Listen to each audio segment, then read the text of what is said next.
Shri B Reji, ഇന്നലെ നമ്മൾ പല കാര്യങ്ങൾ ചർച്ച ചെയ്യാതിരിക്കാൻ വേണ്ടിയാണ് കോൺഗ്രസിലെ തർക്കം എന്നുള്ള വിഷയം പരിശോധിച്ചതാണ്. ഇന്നിപ്പോൾ പുതിയ റിപ്പോർട്ടുകൾ വരുന്നുണ്ട്. പഴയ ചില കണക്കുകൾ തീർക്കുകയാണ് രമേശ് ചെന്നിത്തലയും വി ഡി സതീശനും ഒക്കെ എന്ന്.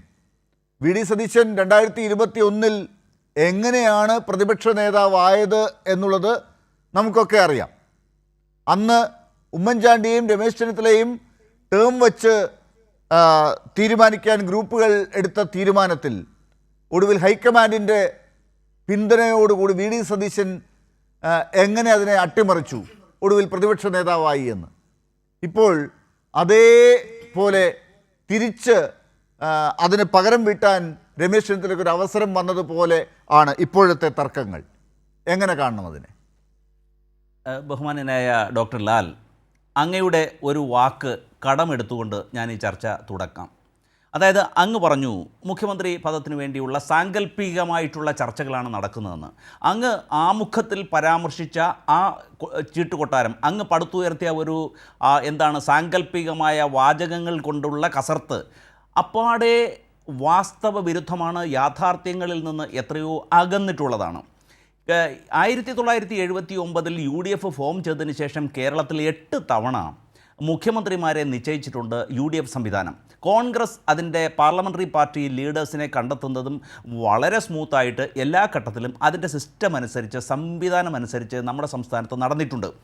കോൺഗ്രസ് ഏതാണ്ട് 47 മുതൽ 67 വരെ ഇന്ത്യയിലെ ഏകകക്ഷിയായി ഭരിച്ചിട്ടുള്ള ഘട്ടത്തിൽ മുഖ്യമന്ത്രിമാരെ നിശ്ചയിക്കുകയും അതിനുശേഷം കൊയലീഷൻ പോളിറ്റിക്സിൻ്റെ ഭാഗമായി കൂട്ടുകക്ഷി മന്ത്രിസഭയുടെ ഭാഗമായി ഏതാണ്ട് 100-ലധികം മുഖ്യമന്ത്രിമാരെയും കോൺഗ്രസ് എന്ന മഹാപ്രസ്ഥാനം കണ്ടെത്തിയിട്ടുണ്ട്. ഇവിടെ കേരളത്തിലെ കാര്യം നമ്മൾ എടുത്തു നോക്കിയാൽ 34 ലക്ഷത്തോളം വരുന്ന കോൺഗ്രസ് പ്രവർത്തകരാണ് കേരളത്തിൽ കോൺഗ്രസ്സിലുള്ളത്. ആ കോൺഗ്രസിൻ്റെ എല്ലാ കാലഘട്ടത്തിലും ഞാൻ നേരത്തെ പറഞ്ഞതുപോലെ ആ 8 തവണയും വളരെ സ്മൂത്തായിട്ട്, വളരെ കൃത്യമായിട്ട് അതിൻ്റെ കീഴ്വഴക്കമനുസരിച്ച്, അതിൻ്റെ സംവിധാനം അനുസരിച്ച് പാർലമെൻ്ററി പാർട്ടി ലീഡറിനെ കണ്ടെത്തും.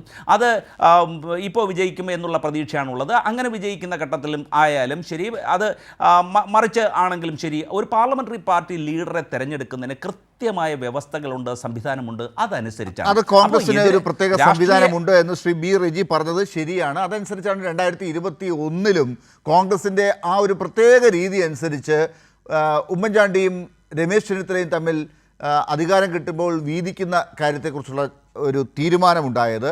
അത് പക്ഷേ LDF അധികാരത്തിലേക്ക് എത്തുന്നൊരു ഘട്ടമുണ്ടാകുന്നു.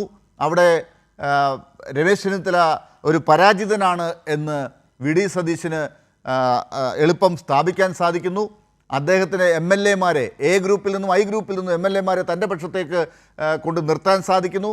രമേശ് ചെന്നിത്തലയുടെ ഗ്രൂപ്പിലുണ്ടായിരുന്ന വി ഡി സതീശൻ രമേശ് ചെന്നിത്തലയെ തന്നെ നേതൃസ്ഥാനത്തു നിന്ന് മാറ്റിക്കൊണ്ട് ഹൈക്കമാൻഡിൻ്റെ സഹായത്തോടു കൂടി പ്രതിപക്ഷ നേതൃസ്ഥാനത്തേക്ക് എത്തുന്ന കാഴ്ചയാണ് നമ്മൾ 2021 കണ്ടത്.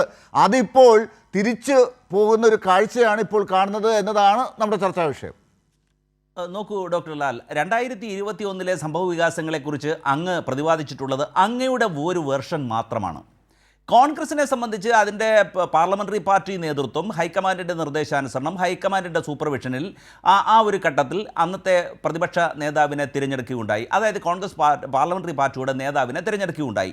അപ്പോൾ അന്നത്തെ ആ സാഹചര്യത്തിന് അനുചിതമായ തരത്തിൽ തന്നെ ജനവികാരം മാനിച്ചുകൊണ്ട്, കോൺഗ്രസ് പ്രവർത്തകരുടെ വികാരം മാനിച്ചുകൊണ്ടുള്ള ഒരു തീരുമാനമാണ് എടുത്തിട്ടുള്ളത്. ശരി, അങ്ങനെയാണെങ്കിൽ അന്ന് നമുക്കറിയാവുന്ന ഒരു കാര്യമുണ്ടല്ലോ, 2016 മുതൽ 2021 വരെ എല്ലാ ഘട്ടത്തിലും, പ്രത്യേകിച്ച് 2021 തെരഞ്ഞെടുപ്പ് നടക്കുന്നതിന് തൊട്ട് മുമ്പ് വരെ ഇപ്പോൾ വി ഡി സതീശൻ നടത്തിക്കൊണ്ടിരുന്നത് പോലെ മാധ്യമങ്ങളെ കണ്ട് എല്ലാ കാര്യങ്ങളും വിശദീകരിച്ചുകൊണ്ടിരുന്നതൊക്കെ രമേശ് ചെന്നിത്തലയാണ് ജയിച്ചാൽ മുഖ്യമന്ത്രിയാകും എന്ന് വരേണ്ടത്. പക്ഷേ ആ ഘട്ടത്തിലാണ് അവിടെ രമേശ് ചെന്നിത്തല മാത്രമല്ല ഉമ്മൻചാണ്ടിയും രമേശ് ചെന്നിത്തലയും എന്നൊരു ടേമിലേക്ക് അവിടെ ഒരു ധാരണ എത്തുന്നത്. ആ കാര്യത്തിൽ നിന്ന് പിന്നെ എങ്ങനെയാണ് കാര്യങ്ങൾ തിരിച്ചു പോകുന്നത്? നോക്കൂ, ഈ സംവിധാനം അനുസരിച്ച്, അതായത് കോൺഗ്രസ് എന്ന മഹാപ്രസ്ഥാനത്തിൻ്റെ നിലവിലുള്ള സംവിധാനം അനുസരിച്ച്, അതിൻ്റെ കീഴ്വഴക്കം അനുസരിച്ച് അതിന് വ്യക്തമായ ഒരു സംവിധാനമുണ്ട്. ആ കീഴ്വഴക്കവും സംവിധാനവും അനുസരിച്ചാണ് തെരഞ്ഞെടുപ്പ് നടക്കുക. ഈ എല്ലാ രാഷ്ട്രീയ പാർട്ടികൾക്കും അതിൻ്റേതായ ചില സാഹചര്യങ്ങൾക്കനുസരിച്ച് അനുയോജ്യമായ തീരുമാനങ്ങൾ കൈക്കൊള്ളേണ്ടതായിട്ടുണ്ട്. ഇവിടെ CPM-നെ സംബന്ധിച്ച് അവർ തീരുമാനങ്ങൾ എടുത്തിട്ടില്ലേ?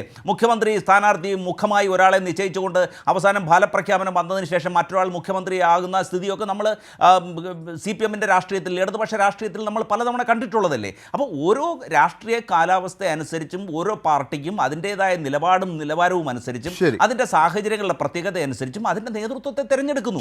അത് പാർട്ടിയുടെ നേതാക്കൾ സമുചിതമായി ആലോചിച്ച് എടുക്കുന്ന യുക്തമായ തീരുമാനങ്ങളാണ്. ശരി, CPM ൽ അങ്ങനെയാണ് നടക്കുന്നതെന്നുള്ള കാര്യം താങ്കൾ അങ്ങനെ പറഞ്ഞു പോയെങ്കിലും അതിനൊരു കൃത്യതയുണ്ടോ എന്നുള്ളത് നമുക്ക് അന്വേഷിച്ച് വരേണ്ടതാണ്. എനിക്കങ്ങനെ താങ്കൾ പറഞ്ഞത് വ്യക്തമായി മനസ്സിലായതുമില്ല.